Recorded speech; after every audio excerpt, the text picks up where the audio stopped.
So say, can you see by the dawn's early light what so proudly we hail at the twilight's last gleaming, whose broad stripes and bright stars through the perilous fight o'er the ramparts we watched were so gallantly streaming, and the rocket's red glare, the bombs bursting in air, gave proof through the night that our flag was still there. Oh, say does that star-spangled banner yet wave o'er the land of the free and the home of the brave?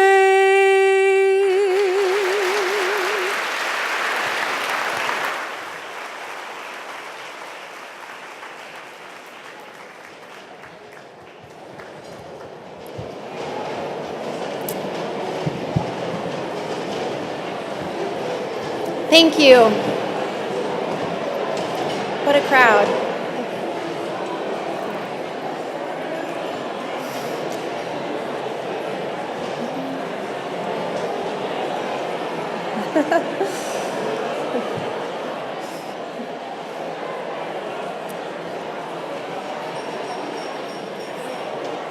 Say something?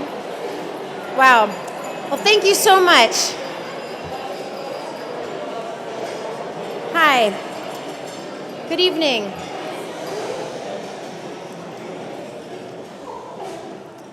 Good evening.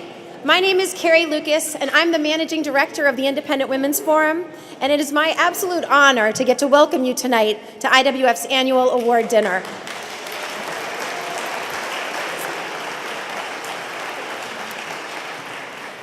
I've been working for IWF since 2003, and I'm simply amazed to see how this organization has grown.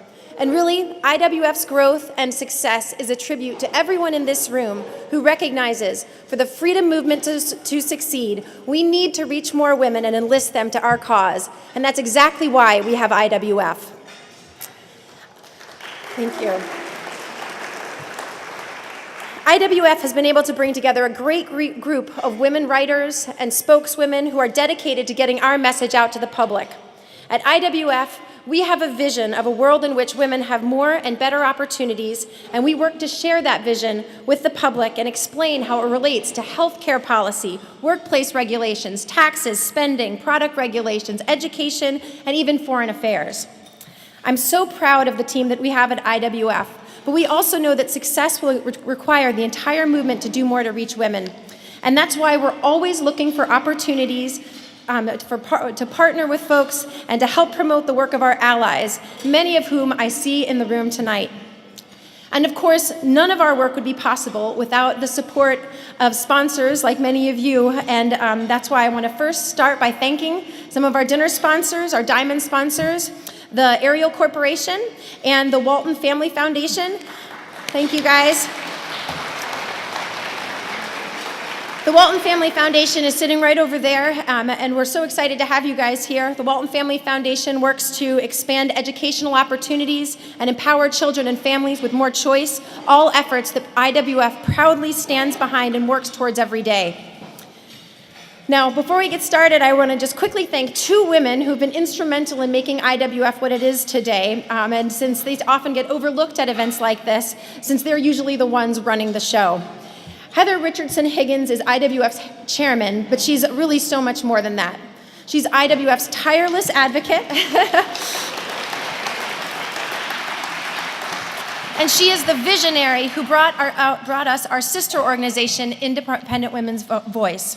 Heather is constantly trying to find better, smarter ways to solve problems, and for years now, her obsession has been figuring out how to open more people's minds to the benefits of limited government and economic freedom.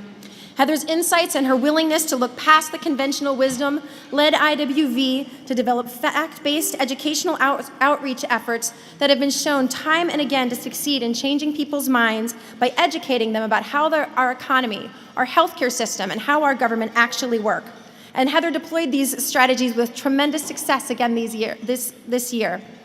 But you can read about IWV's unique methodology and its track record elsewhere. What too many people don't know is just how hard Heather works and the energy she brings to our team. She's joked that she's IWF's den mother, and that is one role she plays for us, but she's also our cheerleader and our confidant, our reliable colleague and helpmate, and I'm very privileged to call her my friend. So on behalf of everyone at IWF, thank you, Heather.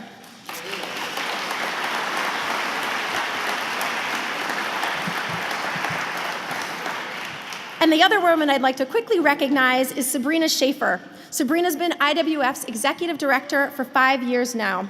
And for long before that, Sabrina was writing and speaking on behalf of IWF as a senior fellow. Sabrina has brought so much to IWF.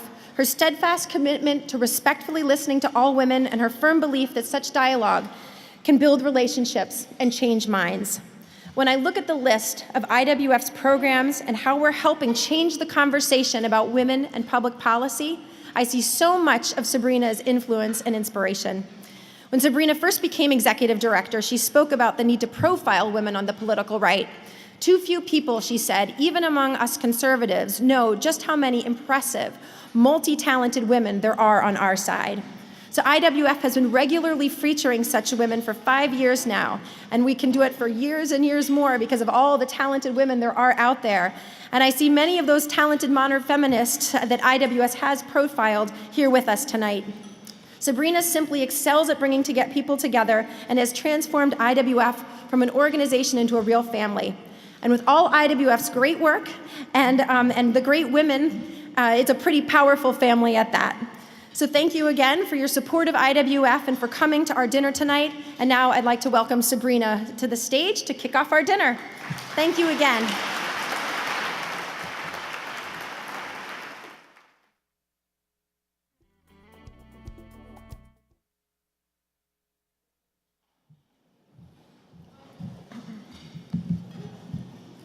Well, thank you, Carrie, for those extremely kind words. We are all very happy to have Carrie back in the States, not least her mom and dad are here, and the whole extended Lips Lucas family, which is now back in one central place. So I am really humbled to be here this evening with all of you in this beautiful new venue. It's quite a feeling to know that we outgrew our last dinner venue and that we can look around this new hall and see colleagues and supporters and board members and members of the media and friends, as well as so many new faces that I've been meeting, all of whom are having a profound impact on either our formation or the growth of the Independent Women's Forum. As we enter the holiday season, and we are certainly reminded of it in this beautiful festive hall tonight, I've been giving a lot of thought to what I'm thankful for, and I find myself feeling truly grateful, not only for the country we live in, and the freedoms we've been blessed with, but also for the community that I've gained through the Independent Women's Forum. So I second Carrie when I offer a sincere thank you to our many dinner sponsors. IWF succeeds because of not only your financial support, but your intellectual support as well. And as Carrie said, a big thank you goes to Heather Higgins and to IWF's whole board of directors, as well as to IWF's staff, which deserves recognition for all their tremendous work, not just for tonight, but all year long. So, if this year taught us anything, this election year taught us anything, it's that politics is not for the faint of heart. It is often impolite, it is personal. Some have described it as a contact sport. But our nation has survived intact, all for the better, I think. And on this joyful evening, I thought it would be helpful to put this year into some historical context. Also, once in a while, I like to remember that I earned some degrees in history, and I like to try to put them to use from time to time. So the fact is, in our nation's infant stage, politics was dirty and dishonest. It was a place for ambitious self-promotion. One of my favorite historians, Yale historian Joanne Freeman, she describes the early republic as one in which regional distrust, personal animosity, accusation, suspicion, implication, and denouncement was the tenor of national politics. Washington versus Burr, Jefferson versus Adams, Hamilton versus Jefferson. And these hostilities and these tensions, they didn't get much better as the country grew up. In fact, many of these early feuds lasted for generations as their children, who were eager to protect the honor of their family names, perpetuated these disagreements and inflammatory rhetoric. So perhaps this is part of the reason why we could say there's never really been a golden era of political civility. And Michael Barone wrote a great column a few years ago, and he said, "From time to time, I go back to find the golden age of civility, and it has proved elusive." And it's true. From our experience as colonists to the Civil War through the 20th century, Americans have endured vicious political debate, controversy, and at times violence. I sometimes think perhaps there was something to be said for caning and duels, but I think they're out of fashion right now. Washington Post reporter Ann Gerhardt astutely noted a number of years back that the noise and heat in public political discourse have always been there, rising with the cycles of economic distress, immigration, and cultural upheaval. So some argue that we ought to have evolved from these earlier periods, and many do genuinely worry that our political divisiveness has led to gridlock here in Washington.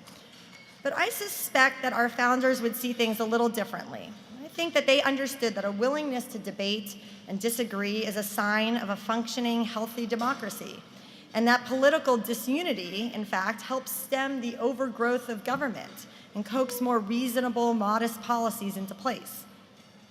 So while at times I feel frustrated with our current state of political rhetoric, I'm reminded that political disagreement, even when it's really nasty, has always been and still is the cornerstone of our democracy.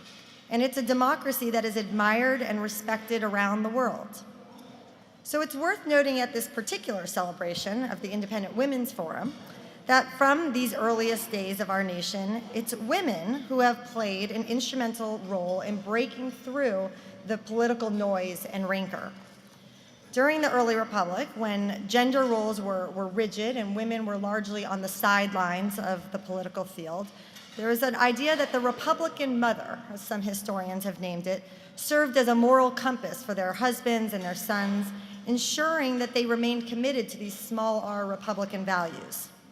This gave women an opportunity to influence political life, but what was fundamentally more important was the idea of Republican motherhood was the set of ideals that these women helped advance. It was women's role and their responsibility to ensure the country's leaders adhered to our principles of liberty and civic virtue. And in fact, And of course, this traditional idea of Republican motherhood is obsolete. Women play a decidedly direct role in public life today, and we're thrilled to be honoring Carly Fiorina tonight and recognizing a host of female lawmakers who are definitely not sitting on the sidelines. But while gender roles have evolved, women and organizations like the Independent Women's Forum, which believes deeply in constitutional values of limited government, continue to play a critical role in engaging in reasonable, civil disagreement and debate about liberty. In fact, our goals at IWF today remain broadly similar to those of the original Republican mothers who worked to foster a relationship between citizen and state in which the individual is sovereign, not government. So in the aftermath of the election, I know all of us have been giving a lot of thought to how we can do more to bridge some of our nation's divisions, whether by party affiliation, gender, race, ethnicity, or religion. And it's clear that what's truly unifying is not rhetoric, it's not a meme that you share on social media, although they can be useful. In the end, what's going to unite us is a shared commitment to liberty and to policies that open up freedom and economic opportunity for all Americans. And that's where IWF is making a monumental difference, in my humble opinion. In fact, it is this commitment to our nation's founding principles and IWF's interest in returning control to individuals so that they can make the choices that work for them that drove the creation of our Working for Women report this year. And I'm thrilled that House Republican Conference Chairman Kathy McMorris Rodgers is here tonight to help us recognize a long list of congressional champions who are here and who have shown their support for IWF's work. But in addition to laying out tangible policy ideas, IWF invests a lot of resources into figuring out how to talk about these ideas. And not just to Republicans and conservatives, but to Democrats and progressives, independents, and the politically unaffiliated. Because we don't want to be in an echo chamber, and we want to make sure we're not just talking in terms of dollars and cents. Instead, the experts at IWF every day explain how policies from healthcare to paid leave, to energy and chemical regulations, to intellectual property impact human lives. How the government knows best approach too often closes off channels of opportunity. And we found time and time again that Americans are wildly supportive of free market ideas when it's brought to their attention. So the recent research we just conducted on childcare uncovered that a large majority of the public supports the idea of a childcare tax credit. And they were skeptical of direct government funding. And we can increase that support more when we explain how regulations are driving up their personal costs and limiting their families' choices. So I don't mean to suggest that huge swaths of the public are closet libertarians. Unfortunately, they're not. But when we find a way to empathize and share and ultimately connect at a human level, and when we make politics personal, we can have a dramatic impact on the national conversation, even among people who don't necessarily already agree with us. And this is encouraging, not only because we all want to see more sensible policies enacted, but also because when we talk about policy and we get beyond the insults, Americans don't fall so neatly into these divisive factions. A real strength at IWF, and something that I think sets us apart, is that we don't talk in terms of us versus them in a way that further the rifts that threaten the nation. We don't pit women against men or Wall Street against Main Street. Instead, just as our Republican mothers before us, we believe in universal principles that are good for all Americans. And we understand that with more information and the right message, people can be persuaded to support good policies over bad ones.